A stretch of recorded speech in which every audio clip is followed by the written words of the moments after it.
Okay, let's just try and get our heads around this.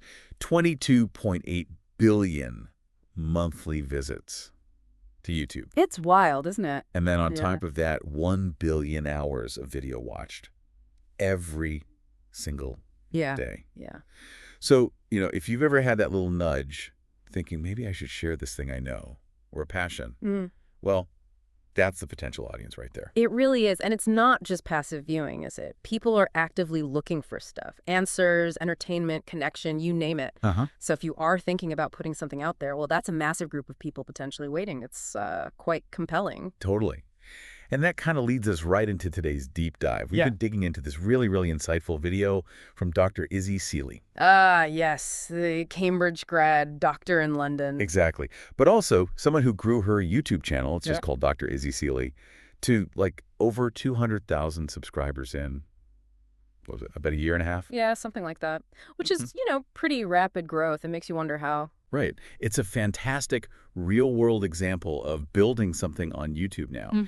It's not just theory, it's practical experience. And her insights feel very grounded, very personal. It's not just about the algorithm, it's about the human side of connecting with viewers. Definitely.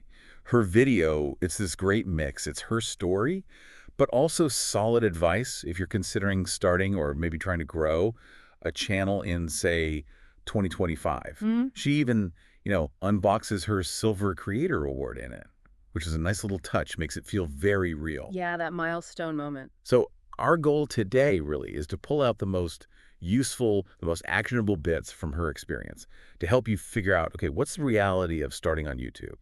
Could it work for you? Whether it's just for fun or maybe something more professional or even just like a creative itch you need to scratch. Exactly. We want to sort of cut through the noise and maybe offer a clearer picture based on her journey. Okay, so let's kick off with the big question. Why even start now? We just talked about the huge numbers, but isn't it, like, super crowded? That's the common fear. Right. Market saturation. But Dr. Seeley tackles that head on. What's her take? Well, first, she points out the obvious. Video is just dominant everywhere. YouTube, sure, but TikTok, Reels, Shorts, it's the main way people consume content online now. Hard to argue with that. And about the saturation thing. Yeah. She kind of says, look, people have been saying YouTube is saturated for like the last 10 years. That's true, actually. Her advice is basically, just give it a shot.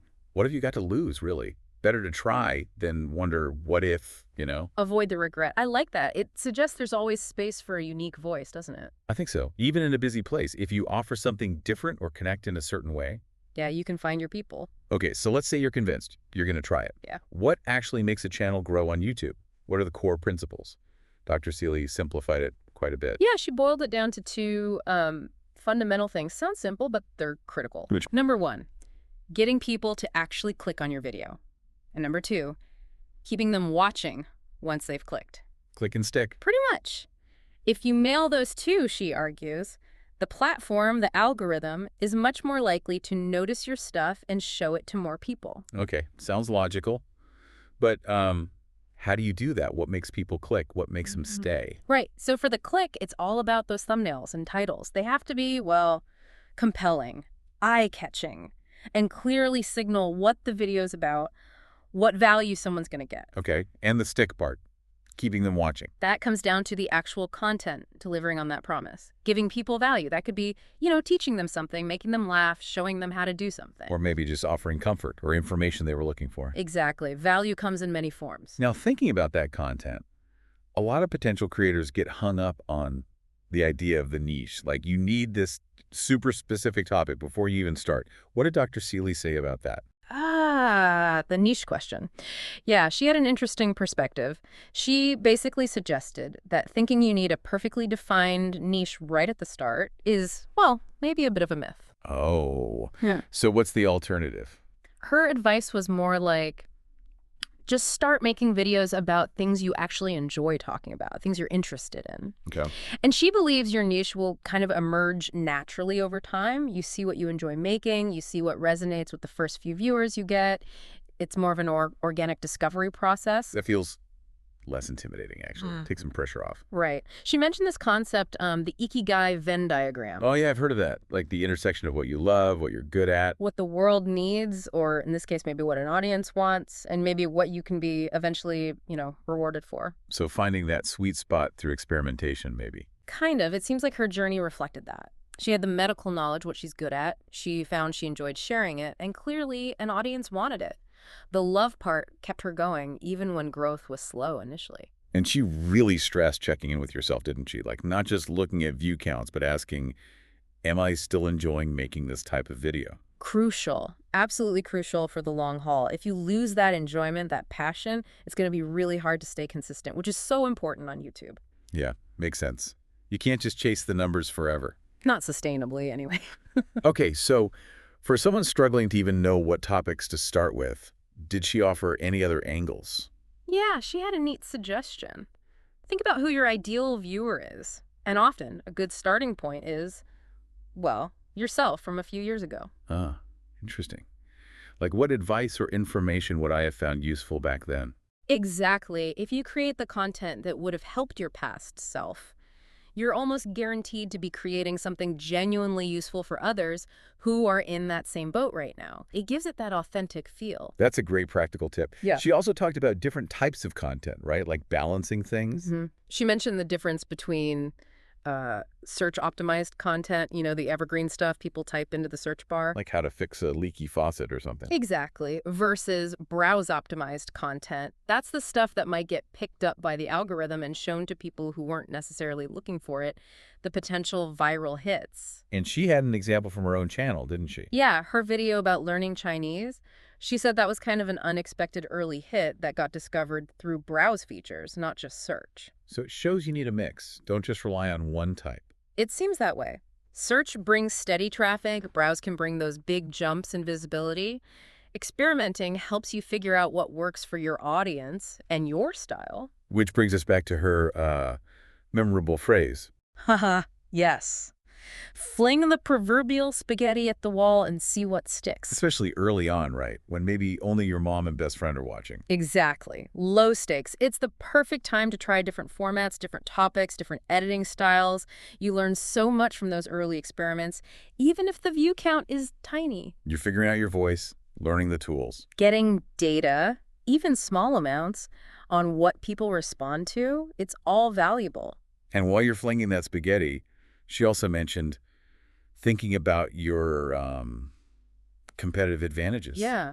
What makes you uniquely suited to talk about certain things? For her, obviously, being a working doctor in the UK was a huge one. Right. It gives you credibility, a unique perspective. Leveraging whatever those advantages are for you, your job, your hobbies, your life experiences, that's key to standing out. Okay, last point on content creation. She talked about inspiration versus imitation. Ah, yeah. Important distinction. Learn from the YouTubers you admire, definitely. See what they do well. But don't just copy them. Right. The goal is to eventually develop your own style, your own way of presenting things. Authenticity resonates more in the long run. People connect with a real person, not a clone. Precisely. Okay, moving beyond just the content. Dr. Seeley spent a good amount of time on something often overlooked. The emotional side of being a creator, the mindset. This part is so critical. You can have great ideas, great gear, but if you don't have the emotional resilience, it's tough. Her number one piece of advice here really hit home for me. It was start before you're ready. That fear of imperfection is such a killer, isn't it? Totally. She basically said, starting the goal, not making the perfect first video, just making the first video. Get it out there. And that ties into her idea of launching ugly. Right? Exactly. Accept that it won't be perfect. Learn by doing. Improve as you go. Don't wait until everything is polished to perfection, because you might never start.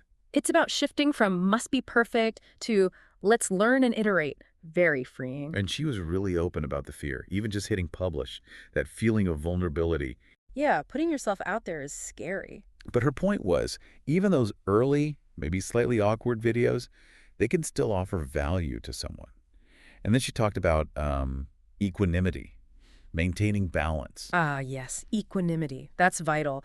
Because YouTube can be such an emotional roller coaster, right? One video does amazingly, the next one tanks. Yeah. If your mood swings wildly with your view count, you'll burn out fast. You need that emotional stability. She said she actively works on decoupling her feelings from the stats. Not getting too high on the highs or too low on the lows. Smart. Focus on what you can control the input, making the best video you can. Right. And try to let go of the outcome, the output, the views, because that's often unpredictable. It's about enjoying the process, isn't it? Absolutely. Finding satisfaction in the act of creating itself. That's the sustainable path. Okay, so you've got the mindset, you're making videos. Mm. How do you actually get YouTube's attention? The algorithm. She mentioned the engagement engine, and it's key. Snacks. Ha! Yeah, snacks for the algorithm. The two big ones are click-through rate, CTR, and watch time. Okay, break those down. CTR. Click-through rate. Basically, of all the people who see your video's thumbnail and title and impression, what percentage actually click on it? High CTR tells YouTube, hey, this thumbnail and title are grabbing attention. Gotcha. And watch time. That's about how long people actually stay watching once they click. High average watch time, or good audience retention, tells YouTube, hey, people are finding this video engaging and valuable. So you need both. A great title thumbnail gets the click. Great content gets the watch time. Exactly. They work together. For CTR, she suggested brainstorming like at least 5 different thumbnail and title ideas for each video. Test things out. Good tip. And for watch time, she really hammered home the importance of the beginning, the first 10 to 30 seconds. The hook, yeah. You have to immediately convince people they're in the right place and give them a reason to stick around. What's the value proposition? State it clearly, quickly. People have short attention spans online. You lose them early, they're gone. Pretty much. And crucially, she warned against clickbait. Yeah. Tempting, maybe. But Bad idea. You might get the click, but if the content doesn't deliver on the title thumbnail's promise, people leave immediately. That kills your watch time and tells the algorithm your video isn't satisfying viewers. Honesty is better. makes sense. Then she moved into, like, presentation skills. Yeah. Camera confidence. Yeah, looking into the lens, making that direct connection with the viewer, it feels much more personal. She admitted finding that hard at first. Her tip. Pretend you're talking to someone you know, a friend, family member, someone you're comfortable with. Oh, that's a good one. Makes it less like talking to an inanimate object. Exactly. Helps you relax, be more natural, and like anything, it just gets better with practice. Lots of practice. Then editing style. She advocated for a tight cut, Meaning? cutting out the ums, the ahs, the long pauses, keeping the pace moving, respecting the viewer's time. Right. And then the classic advice, show, don't tell. Yeah, using visuals, B-roll footage, images, text on screen. Makes it more dynamic than just a talking head. Her silver play button unboxing was a perfect example of showing something happening. Visuals definitely boost engagement. They break things up, illustrate points. And speaking of breaking things up, she mentioned pattern interrupts. Which means? Basically, having something new appear on screen fairly often, maybe every 7 to 10 seconds.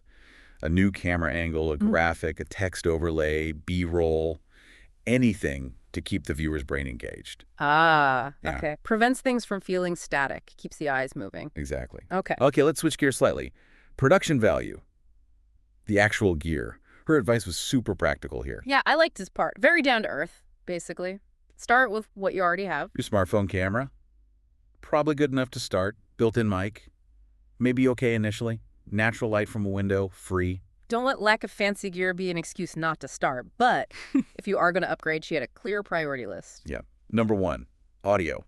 Get a decent microphone first. Even a relatively inexpensive lavalier mic or USB mic makes a huge difference. Absolutely spot on. Bad audio is way more off-putting than slightly grainy video. People will tolerate imperfect visuals, but if they can't hear you clearly, they're out. And microphone placement is key too, right? Get it close to your mouth. Then after audio. Lighting. Get some basic lights, like ring lights or soft boxes. Good lighting makes even phone video look much better. And only then worry about upgrading the camera itself. Yeah. Audio first, then light, then camera. Makes a lot of sense. What about software, editing, music, that kind of thing? She gave some good pointers. For video editing, DaVinci Resolve is free and powerful. Or paid options like Final Cut Pro or Adobe Premiere Pro if you get more serious. Music. Always tricky with copyright. Right. She mentioned Thematic, which offers some free options, often in exchange for credit, and Epidemic Sound as a popular paid subscription service with a huge library and better search. Useful. Anything else tool-wise? Yeah, she mentioned Frame.io for getting feedback on edits, Canva for making thumbnails easily, Canva's great for non-designers. ThumbUsUp.tv for testing different thumbnail and title combinations, and Linktree or Lincoln.bio for managing links in your description. Just a good toolkit overview. Very helpful resources, especially for beginners. Now, as a channel grows, time becomes the limiting factor, right? Especially if you have a demanding job like she does. Yeah, being a doctor doesn't leave much spare time.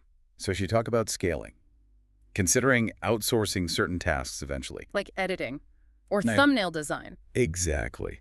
She mentioned starting to work with an editor because she just couldn't keep up with the workload alongside her medical career. It allowed her to maintain consistency. That's a smart move when you reach that point. Frees you up to focus on the core content creation, the filming, the ideas. Definitely something to keep in mind for the future if things take off. Hmm. She also shared a bit about her own timeline, which I found really grounding. Yeah, it wasn't instant success, was it? Not at all. Started uploading June 2021 after being just a viewer for years. Growth was slow at first. Which is normal for most people. Yeah. Her podcast clips and the Mandarin videos started getting some traction, often through search initially. Then the algorithm seemed to notice them more. So consistency paid off. Looks like it. She hit the monetization requirements 1,000 subs, 4,000 watch hours in March 2022. So what's that, about 9 months after starting? Decent time frame, but definitely required sticking with it. And getting that silver play button for 100K subscribers. She described feeling nervous, excited, but also a bit like, whoa, is this real? That imposter syndrome feeling. So relatable. Even with external validation, you can still feel unsure. And even now, reflecting on hitting 200K, she still seems a bit surprised and really emphasizes that she tries to focus on just making the videos, not obsessing over the subscriber count. Which probably helps keep it enjoyable, right? Focus on the process. Seems like it. Her original reason for starting was just to try something new during a gap year, avoid looking back with regret. Simple motivation, but powerful. Yeah. And while it can be an income source now, she's careful about sponsorships, prioritizing the content itself, future plans, keep making good stuff, maybe innovate with formats like shorts. Sounds like a solid approach. Keep evolving. What about the personal impact on her? She mentioned quite a few things. Increased confidence, which is huge. Connecting with people through her videos. Caring less about what others think. Feeling like she could be more herself. That's amazing. The flip side. She was honest about experiencing burnout sometimes. It's demanding. How does she manage it all with the doctor job? Time blocking seems key. Being really organized with her workflow. Separating planning time from filming editing time. Structure helps manage the chaos. Discipline, basically. Looks like it. Thinking back to her very first video, she just felt nervous, baffled, but powered through with that just start attitude. That seems to be a recurring theme. Her core advice for growth. Stick with it. The algorithm needs time to figure you out. Provide real value. And let your personality come through. Don't be afraid to be yourself. And if the passion isn't there initially? Her advice was simple. Find the fun in it. If it feels like a total chore, it's hard to sustain. Find the aspects you genuinely enjoy. Good life advice too, really. What was her best piece of life advice overall? Take care of yourself. And remembering that the journey, the process, is the real destination, not just the end goal. Powerful. And the hardest parts for her? That initial period with very little growth, that feeling of putting effort in and not seeing results yet, and again, just overcoming the inertia of starting. That first step is often the hardest. Definitely. So pulling this all together, thinking about you, listening right now. Yeah.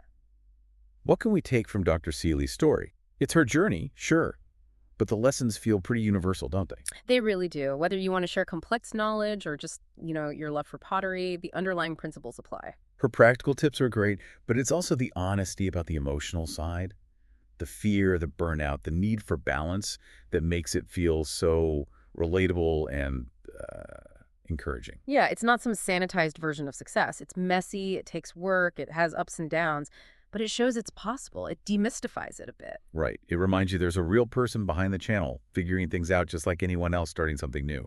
Okay, so here's a final thought to leave you with.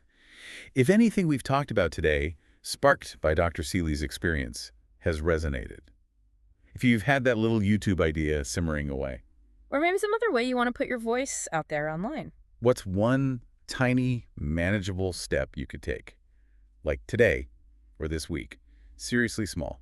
Could be just jotting down 3 video ideas on a napkin. Or watching a 5-minute tutorial on basic phone filming. Or maybe even just clicking that create channel button on YouTube. No pressure to upload anything yet. Just take that first tiny action. Because as Dr. Seeley basically said, quoting that old idea perhaps, there's no better time than the present moment to get started. That huge journey, it really does begin with one single step, or maybe one single click. Something to think about, definitely.